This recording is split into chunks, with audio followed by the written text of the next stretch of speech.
মিছি মিছি করো কেন খাই খাই, পিঠে পুলি নরম পেলে মন জড়িয়ে যায়।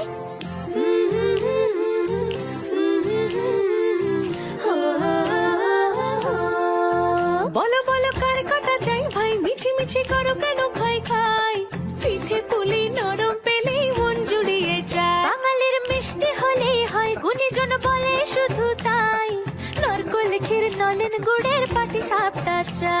মোদের বলতে নাহি লাজ, মোদের মিষ্টি খাওয়াই কাজ। মোদের বলতে নাহি লাজ, মোদের মিষ্টি খাওয়া কাজ। দুধ পুলি আর মালপোয়াটা জমিয়ে বসে খায়। বলো বলো কার কটা চাই ভাই, মিছি মিছি